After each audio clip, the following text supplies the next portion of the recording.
I think we should get started. Just so everybody knows, we are recording, and our recordings of Tuesday Tea become available by the next week on our YouTube page. You can find all previously recorded Tuesday Teas there. Today we're talking about Zoom with VoiceOver on the iOS, and it's really just the basics of navigation, including different settings in Zoom and within the iPad to maximize student participation. And what can student participation look like with VoiceOver? What do they have access to? So my name is Vanessa Herndon, for those of you who I haven't seen in Tuesday Tea yet, and I am the Low Vision Clinic and Classroom Coordinator at CSB. And today I'm presenting with Scott. Hi, my name is Scott Jaffray. I'm one of the AT specialists at CSB. Welcome. All right, I'll go ahead and share my screen and we can get started with our first poll, which hold on. So I had some technical difficulties and was not able to figure out how to get this to appear as a poll in Zoom, but the poll is in my notes, speaker notes. Okay, so how many of your students use VoiceOver with Zoom meetings independently? And we have a few choices I'll go over before asking the group. We have all, most, some, none, or what is VoiceOver? So do we have any hands up for all? Oh, Linda, nice. We get some sort of alls. How about most? Some? Anybody with some? Anybody with none?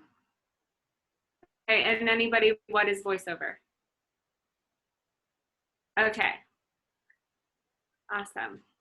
So it seems like there's a variability in the ways that students can access independently. Accessibility. Sorry, that was my dog. We have some resources for you guys, and hopefully some things will become illuminated through our discussion. Okay, so what is VoiceOver? I didn't see how many, did anybody answer that question, raise their hand for what is VoiceOver? No, it seemed everybody was familiar. Okay, good. But let's go over the main points anyway, right? So obviously VoiceOver is a gesture-based screen reader that lets you use an iOS device even if you can't see the screen. So it's pretty simple. Once you enable it, you can use the triple click of the home button or the side button, depending on how old your device is, to turn on VoiceOver and turn it off. Why would a student want to turn it off? Maybe somebody's going to assist them, or somebody wants to use the device, right? So sometimes you'll turn it off, and then you can turn it back on. I've had some students that were quite visual, but if their eyes were having a bad day, they could turn on VoiceOver and use it because they needed to. Now there's some gestures that are used navigating Zoom meetings. They're really the very most basic. Left and right swipe with one finger. That's going to move your cursor to the next or previous element on the screen. And then obviously a one finger double tap to open something, right? And then screen reading commands, there's not a lot of need for it, maybe in the chat, if it's a long chat, where you could do the two finger up swipe or the two finger down swipe to read from wherever you are. Anything on the screen, like if I hold up a piece of paper or even share my screen and it's got text on it, the screen reader's not going to know it's there. It's to a screen reader, that text is just going to be an image. So Literally, you're mostly talking about one finger left and right swipes, and then a double tap with one finger to activate something. And of course, you know, the two-finger tap to hush up the talking when you've heard enough. There you go. So we're gonna go over some things in terms of setup and getting started. In terms of how the student is accessing Zoom, there are a few things to consider. Do you need to observe them doing a task? Maybe then they're using two devices, one to do the task, like typing, and one for you to observe them. Maybe it's a gooseneck stand with their phone. Do you need to troubleshoot? If you're working with the student on technology, there are ways for you to remote control your computer and provide available to control access. Attend the Zoom meeting with the same device as they're using to complete their assignment. And then do you need access to the assignment at the same time? You can do that via screen share or remote control, but you could also just do that from a collaborative document. We talked a lot in depth about access last week in our Tuesday tea, and if you want to take a look at that, the title is something like how to set up for best accessibility, how to set up your Zoom classroom for best accessibility. So using a Bluetooth keyboard or Braille display with VoiceOver on the iPad can provide students with a lot of additional access. A Braille display reading in Braille in Zoom particularly is not super helpful because of, like Scott said, a lot of the information, if it's presented via Zoom, it's a live video and it's not accessible. But they should have, if they are a Braille reader, a Braille display to access their assignments. A Bluetooth keyboard also can give a lot of access in terms of, well, there are like 5 Zoom-specific keyboard commands you can do with a keyboard connected to your iOS with VoiceOver on or off. There are some keyboard commands you can do with your Braille display, and I link to all of those commands at the end in the resources. However, I do not have Zoom-specific Braille display commands. Oops, we're gonna go over some VoiceOver settings in detail. Scott will do that in terms of verbosity and things that you might wanna consider for accessing via Zoom. And then I'll go over some Zoom meeting settings to set up for best access. Okay, so some Zoom meeting settings. These need to be set by logging into your account on the web at zoom.us. You won't have the access to all these same settings if you attempt to do this in the application. But here's a screenshot of the website. You go to settings and then meeting settings is where I am. And everything that I'm going to show you here, you can access by scrolling down through the meeting settings. One of them is to enable screen sharing. So if you put host only, then the student cannot share their screen with you. So change that to all participants if you would like your student to share their screen. Also, it says who can start sharing when someone else is sharing. So if you're sharing something and then they share their screen with you, the way I have it set up is it would currently stop my sharing and switch to the student's sharing. You can decide what's best for you regarding that. Maybe your student likes to hit a lot of buttons and takes control of the screen a lot, and you needed to put that to host only. I do have a note here that anything presented via screen share is a live video. We discussed that a little bit already. Not accessible to a screen reader, and they should still be receiving any files before class to ensure they have access. In terms of screen sharing, that's when you can just see what is on their screen. You don't have any control over manipulating or moving things, but you can enable that. So Zoom has remote support, and if you enable that, then when you screen share, you request access to the other computer, And then you as the host can manipulate the student's device. So that may seem really tempting in order to provide like tech support, and I'm sure that there are various instances where that's important. I know that all of us have realized that things take about 3 times longer in distance learning, but coming up against technical issues and glitches and problems and going through them and having your student attempt to problem solve is a really valuable lesson in itself. So be mindful about when and how you use remote support. Okay, this is me. Should I stop sharing? No, I'm going to do what you just said. So she's sharing her screen. Because she has that setting, I'm going to be able to take it over. Okay, so in Zoom, if you try to share the Zoom window, try it. You can't do it, which makes it very difficult if you're working with a student on how to use Zoom to actually show them or they can't share their screen with you so you can see what they're doing. So it's a little bit tricky. And in fact, I've had to use a camera in order to do it. So I have an iPad logged in to another meeting so that I can turn on VoiceOver and sort of show you this. It's very tricky, and it probably has something to do with security. Anyway, the basic VoiceOver settings are going to be in the accessibility heading in the system preferences. So I'm going to open that up. And maybe most of you have been into this before. I wanted to show you a few things. The place where I had said, do the triple click on the home button or the side button and VoiceOver will turn on is right down here at the bottom where it says accessibility shortcut, and mine is set to VoiceOver. You can have multiple things selected, but when you do that triple click, you're going to have to choose. Do you want the magnifier on? Do you want VoiceOver on? Do you want color filters on?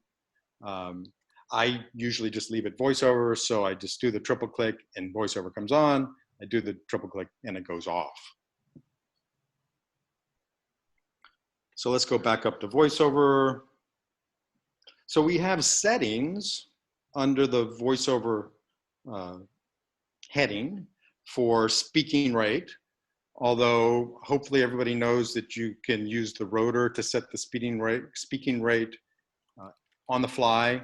You do your rotor on the screen until you get the speaking rate, and then you either flick up or flick down to adjust the speaking rate. Or you can come in here, but the rotor is really the way to do it. And then you have where you can, under speech, my finger's not working, you have the long list of possible voices. And different students prefer different voices, a male voice, a deeper male voice, a female voice. So working with a student to set and pick that right voice is pretty important. A lot of times they already know the one that they prefer. Pronunciations is interesting. If you have a word being used a lot and it's pronounced wrong, you can actually go in and change how it's going to pronounce, which can help students. I like the GUI is a common one. The word it's spelled GUI, graphical user interface, but it's said GUI. So you can set it to, when it says this text, it'll say something different than it might normally. You can add different languages. I'm working with a student right now who wants to be able to automatically have his speech, when he goes to a site with the language on it, it'll automatically change the language, which is a really cool feature. Verbosity, how much does it say? Does it speak all hints? It's just like I have this set for some punctuation. If you have it for all, it gives you a lot. So depending on your student, you're going to set it for whatever they're going to need. So I would invite everybody to get into the VoiceOver settings if you have a student using VoiceOver, and I'm going to call out the ones, those are pretty much the ones that are the biggies. So when if your student is using Zoom, then having announcements automatically spoken can be pretty important, right? Because they may not see it on the screen. I wanted to show you Braille. So if you're going to connect a Braille display, you don't go into the Bluetooth settings. Bluetooth has to be turned on, but you come into the Braille, inside the Braille section inside of VoiceOver, and down at the bottom down here it says choose a Braille display. If I had my Bluetooth Braille display on, it would show up. I could select it, put in the code, and then in the future my Braille display is going to automatically connect. Remember when you do that you have to turn on the display first before the iPad, and it'll automatically connect. If you turn the device on first and then the Braille display, it doesn't work so well. Braille display first and then iOS device. And this is where you would turn off your status cells. So this is a good place to look when you're fine tuning for your student the settings for VoiceOver. And probably the last one I'll cover is the rotor. Remember that you can turn off or on any of these settings. So when you use the rotor, when it's appropriate, so you don't get web rotor items when you're in a Word document. You get editing, you get appropriate rotor actions for whatever you're inside of. And initially, I used to just turn them all on. And then I learned, okay, I don't want that, I don't want that, I don't want that. And then I slowly whittled it down to the ones that were comfortable for me and appropriate for the students that I was working with. Typing style, you should play with that, because if anybody has played with typing style under VoiceOver, it works different. Sometimes it'll be you just touch it and it types. Sometimes you have to touch it double tap or do a split tap. So depending on your student and how they're doing the text input, it's an important change. So sometimes if they're having difficulty inputting text one way, it's good to go to and try another one and see if that's going to make it better. And that's there's a lot more, but those are the biggies. And of course, if anybody has any questions, I'd be happy to talk with people about what the effect of a certain setting may be. And I will. Okay. So before we move on to how VoiceOver interacts inside of Zoom, I do want to point out some things that students do and do not have access to with Zoom. We've already covered that the live video stream is not accessible to a screen reader, but some things that they may not get are when people enter the meeting. So unless you create a setting in your on zoom.us to enable the sound notification when somebody is joining or leaving the meeting, then the student doesn't know when somebody joins. However, it does announce when participants exit the meeting. It would say, if I left now, Vanessa Herndon has exited the meeting. In terms of chat, when the chat, whether it's open or not, whenever there is a new chat, VoiceOver will announce who wrote it and what it is, what's stated. So that's something to note, that they're getting that auditory information while they're trying to listen to the teacher. And unfortunately, I have not found a way to to control whether or how you get the chat information in VoiceOver. So if somebody has a resolution to that, that would be great. Another thing that's not announced is when somebody does the reactions.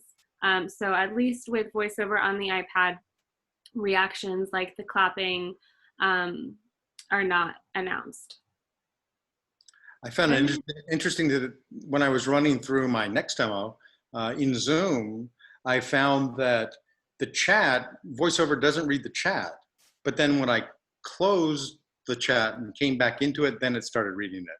I'll see if I can replicate that here in a few minutes when I go into Zoom with VoiceOver. Okay, I think we're ready for I think the next thing is Oh, yeah. the Okay, demo. never mind, we're here.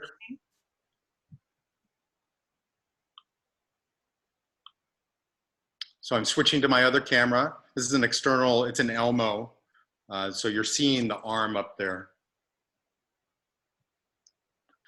So we're just gonna go through it. You may notice that I'm in the Zoom room. I have this external camera hooked up because I can't show it through, I can't share it through Zoom. It's a workaround, but what the heck. So I'm gonna triple click on the home button to start VoiceOver. VoiceOver on. Landscape. Home button to the right. Zoom. Displaying Scott Jaffray's video. So literally there's 3 gestures. We have a right swipe. End. Button. And the cursor came up here to the end button, right? And obviously that's used to end. So I'm gonna swipe again. You are using enhanced encryption. Image. And that's on all Zoom messages, a Zoom meeting, now that they've implemented security, which is quite good. Zoom. Here you're gonna find your Zoom. So if you guys want to jump into my personal meeting room, I'll be changing the password. But this is, it's a quick way. Oftentimes somebody's, how do I get in, right? And you need to get that the link or the meeting ID and password.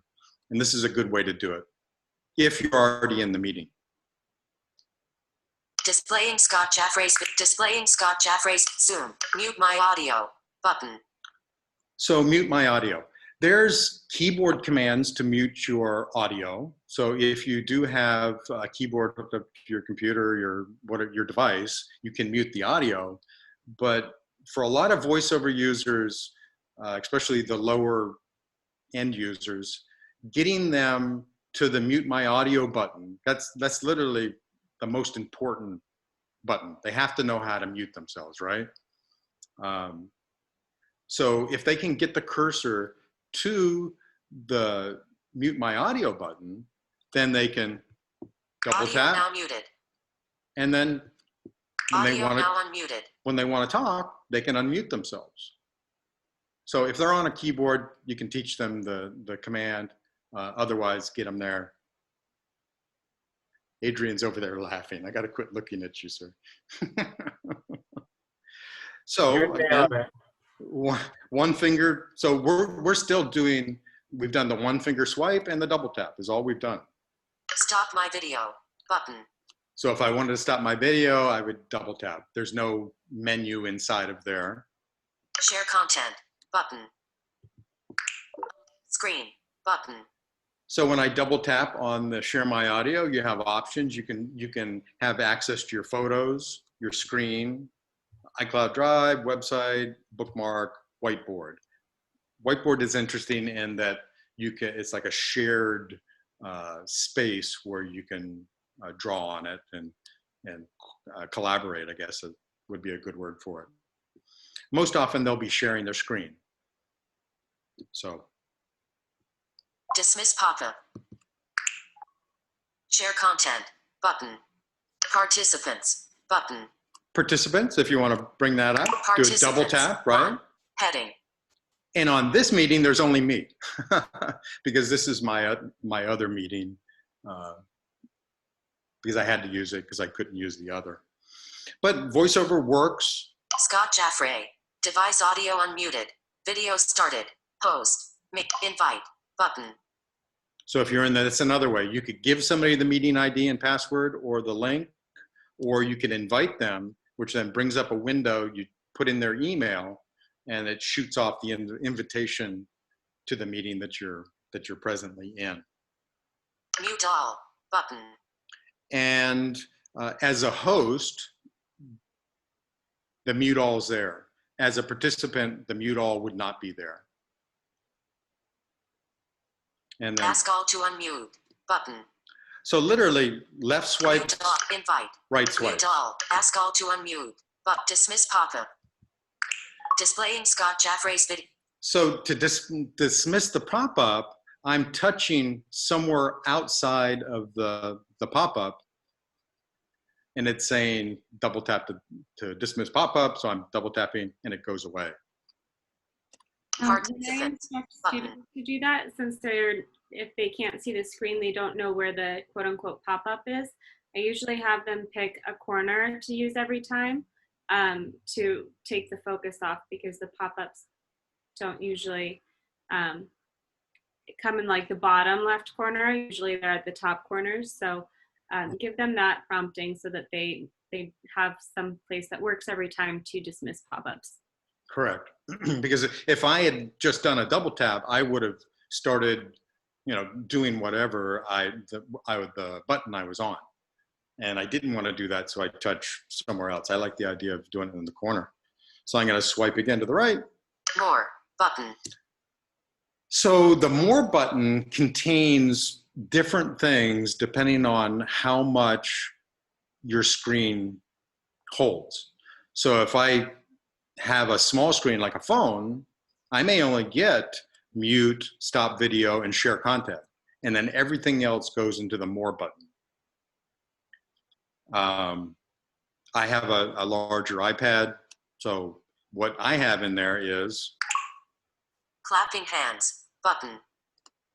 So the reactions, and you were going to talk about this. Did you want to mention something about reactions, Vanessa?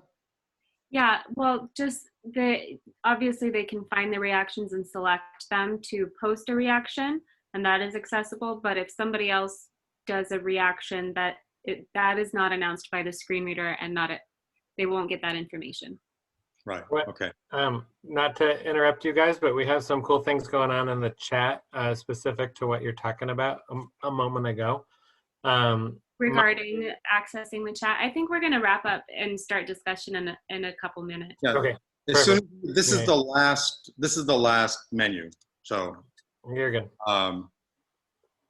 And so here we're going to find, record to cloud, chat, the meeting settings. I think on this one, the two biggies are chat and the meeting settings. Chat button. Close button. And again, you're swiping through it. Chat close button. You're really not doing a lot of gestures. Luckily it's the very most basic gestures that we're working with here. You can choose, if it's allowed by the host, you can choose to chat with a single person or everyone. Close. Displaying Scott Jaffray's more button. More. Clapping. Record. Chat. Meeting settings. Meeting settings. Head. And in meeting settings, we have some of the settings available. If you want access to all of them, if you go into the zoom.us on the computer and log in, you'll have the full set of settings that you can you can choose.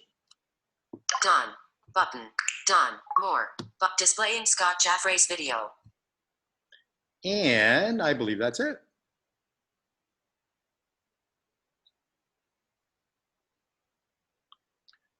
So what's next on the hit parade? I think here it was going to discussion, correct? Or yeah, we have some links to how to set up your Bluetooth connection for a refreshable braille display linked that will, and a couple other resources for keyboard commands that we will link to. But yeah, it is time for discussion. There was a workaround that I am so Well, Adrian, since you've been reading the chat, maybe you could catch us up. I just saw a snippet of that seemed to be maybe a solution for how much announcing the chat that you get from the chat. Or should we start at the top and just go through? Because I see one at the top that's pretty good. Is there a way to share half of the screen? Not that I know of. It's Amanda referenced a neat resource on here from Zoom. I know May and Stephanie and I tried this for the assessment center recently.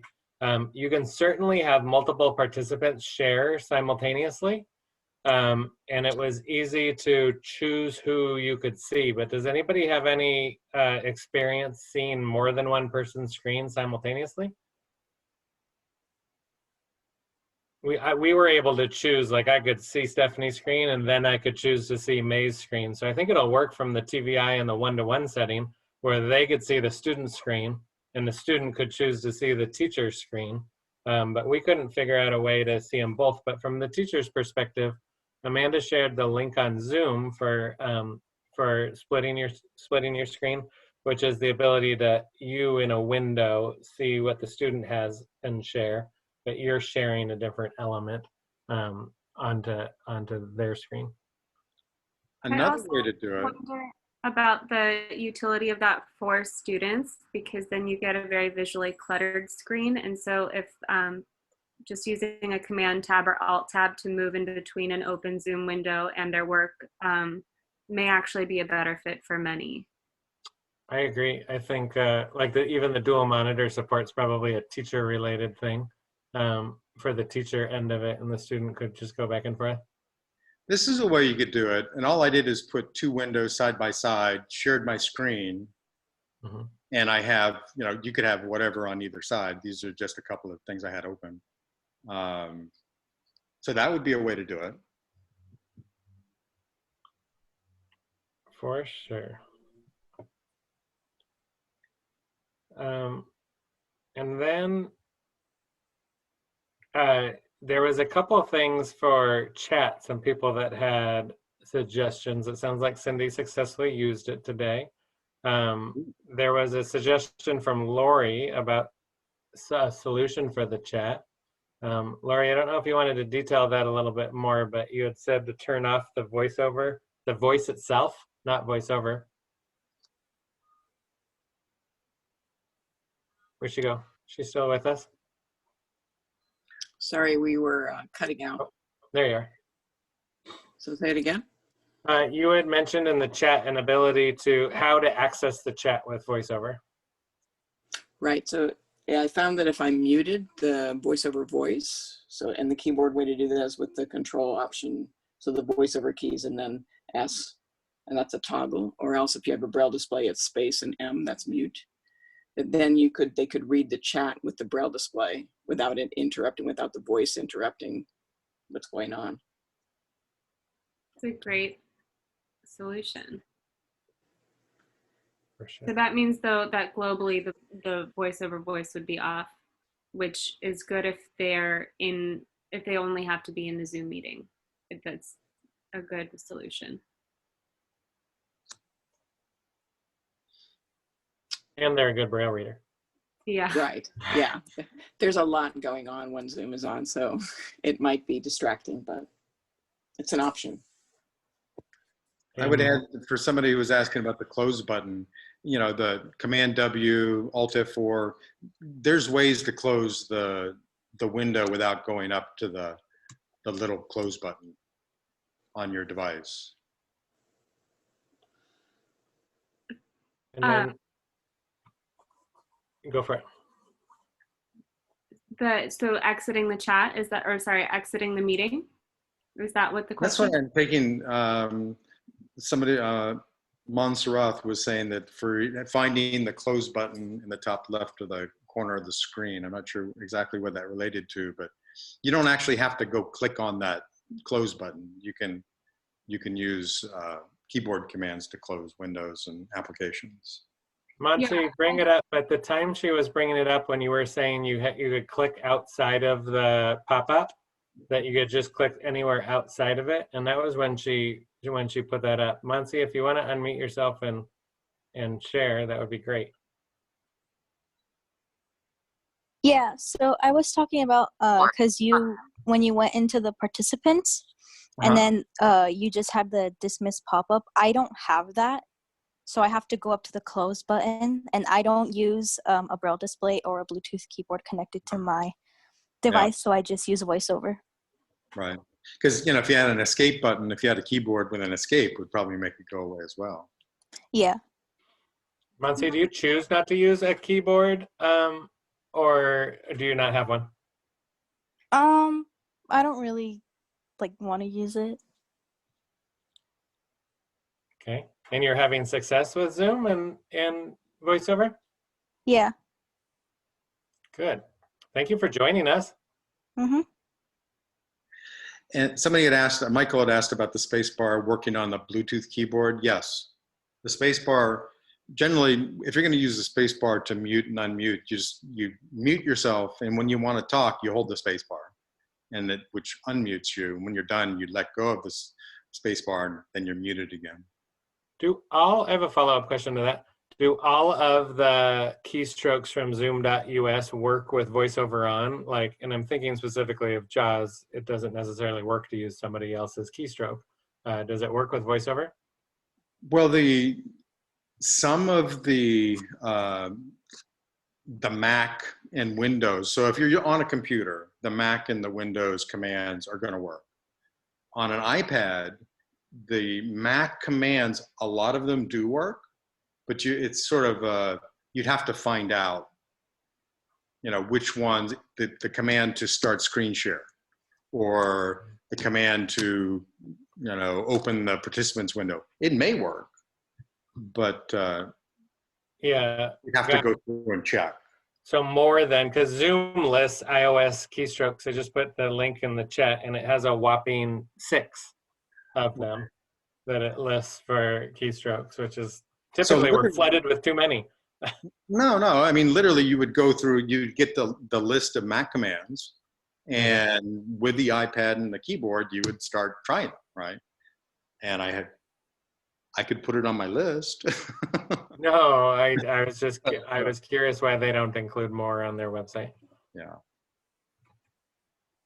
Because those are the big ones, right? Closing the window to end the meeting. Those are the ones that you would really use inside Zoom. Other ones might work if that function is in Zoom. Zoom is a very simple application, really, if you think about it, compared to some. Jennifer Hirsch, was that from me calling you out on the keyboard? Is that for Monse specifically? Yes. The Mantis? Oh, Monse, you're getting brand new technology. That Mantis keyboard with a QWERTY keyboard and 40 cells of Braille. I'm jealous. Me too. She got that as an award for being the first student to attend Tuesday Tea, right? Well, she has a focus as well, but as Monse spoke for herself, she, her preference is to just do it probably quicker on her phone. Yeah.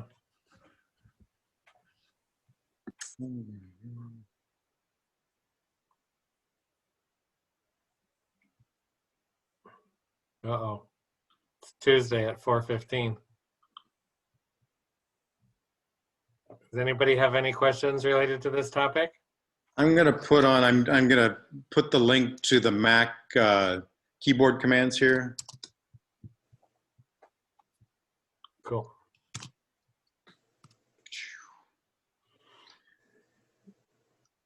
Due to some technical difficulties, we may not get this recording posted by next Tuesday since we have to blur a little bit, but it'll be close. Or we could just edit out that part. Yeah, true. Copy, delete, something. That's fun. So obviously when you're sharing your screen, you got to make sure that, what's behind there, right? That's a good reason to use full screen. Good. It's great general computer use lesson for our students, especially our high school students. Yes, Diane, the presentation slides will be shared in the YouTube description. So whenever we share out the YouTube link on our YouTube page, the link to the slides will be there. Or in this last week's case, we had a link to a Google document with a link inside the document to the Google Slides. And since we don't track who is, like, you don't register for this specific webinar, we don't have a way to reach out directly to you. So I would just say check the YouTube in a week and it'll be there. Yep. A week and maybe a day for the editing. Can I just ask one question? Just for clarification. So one of the biggest challenges is hearing the voiceover for the students using the phone. And were you saying that if it's hooked up to a Braille display and voiceover is silenced, you're still hearing the audio of the Zoom call, and then you're still getting the voiceover, or the Braille display is still reading or helping you do any navigating on the Zoom call? Is that right? Yes, that worked for me. Okay, thank you. Mm-hmm. Yeah, you would just be muting the voiceover speech. Okay.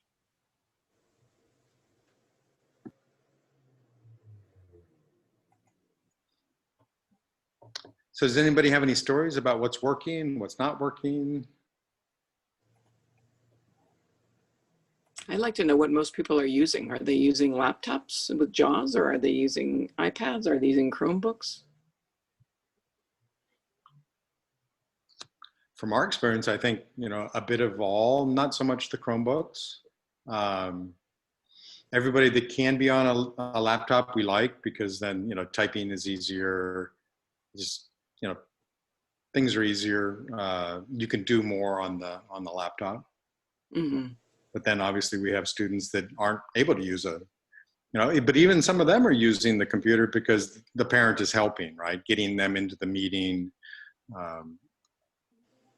So Right. it's trying real hard to get the right tools into everybody's hands, and it's proved difficult. I think we're on our way. Mm-hmm. Oh, Braille Note Touch. Has anybody used Braille Note Touch with it? I have not. Eureka, are you here? She's not here today. I don't. Is there? I know the guys at Humanware have been on multiple Zoom calls with them, and they're using Zoom from their Braille Note Touch, so it's working. I wonder if it's an app or is it the web interface? I think they run it from the app. They can probably run it from either. Okay. We do have, I know of at least one student who successfully joined Zoom with their Braille Note Touch. It seems to be easy to navigate for that student. One issue that we have, if somebody's using Zoom on their Braille Touch, and that's their primary device for note taking, we found it's more helpful to be Zooming on a different device and then having the Braille Touch free. Mm-hmm. Which is why we don't even pair the Braille Touch to the iPhone if we're trying to do Zoom on the phone. We have situations where there isn't another device, or it's just you do whatever you have to do depending on the situation, right? And sometimes it works better than others. I think we have been getting more kids onto laptops before we normally would, which in the end I think is a plus. Mm-hmm.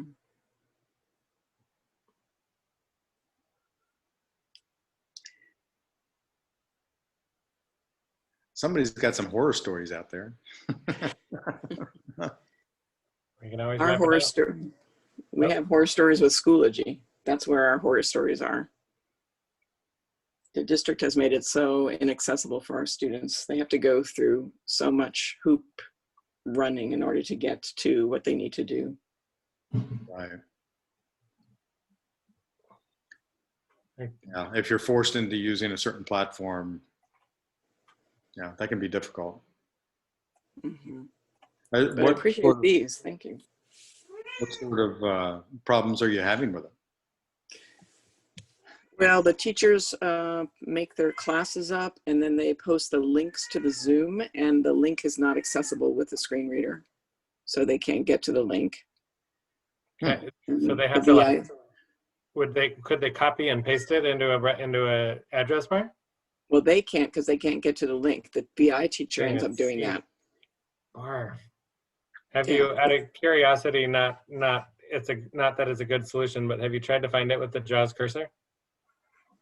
Right now, these students, they just are getting laptops. They've been using iPads with braille displays and keyboards. So that might be a better way for them.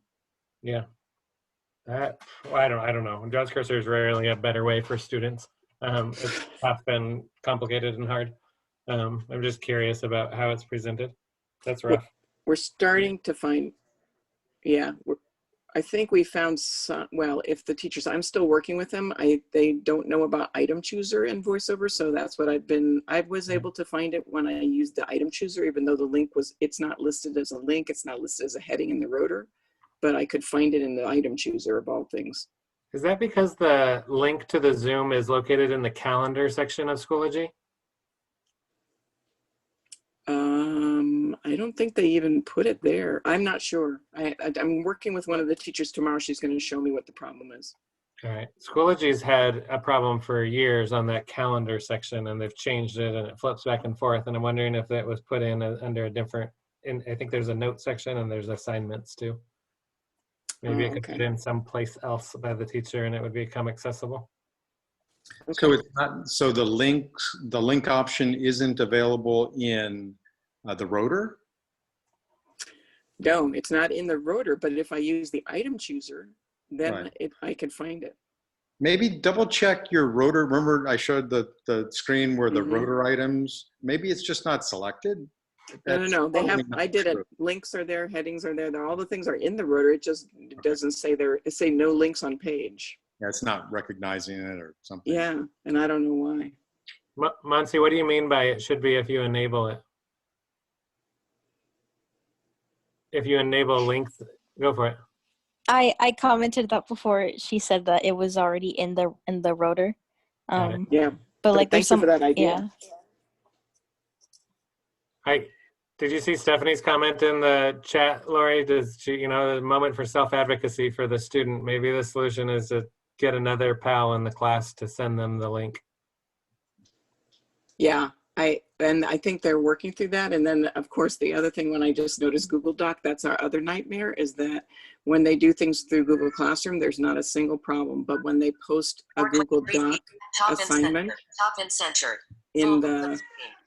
in Schoology, they get an access denied and they can't get there. And it's because we have to actually sign them out of all the Google products on the iPad. And then they have to use Google Chrome to get to Schoology, not the app and not Safari. And then once they've signed out of everything, then they go back to the assignment and they're actually able to get to that assignment. But it took an hour the other day working with a student. But thank you for all of these. These are so helpful.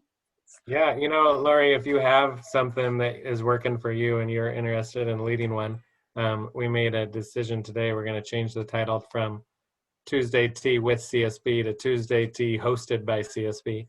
We'll still take on the brunt of the topics and meetings, but we definitely want all of you in the field. If you have something worth sharing, we'll support you through that. But you're welcome to take the lead with or without support from us. Oh, that's good. Well, get Jessica. Now we're talking.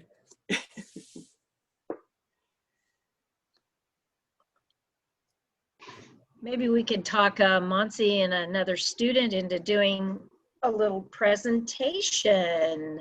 How about I like that? Monsi, what about Team Monterey? The triple That's a great M. idea.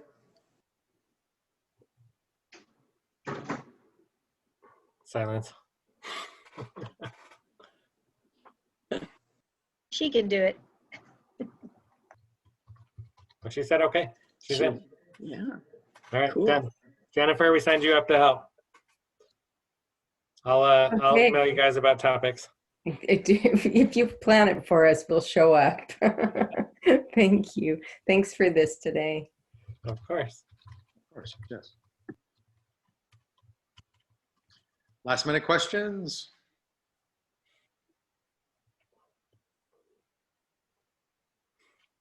I think you guys are good. Well done. Thank you, Vanessa and Scott. Thank you, everyone. Thanks for coming. Thank you. See you next week. Okay. It's like we have a TV show now.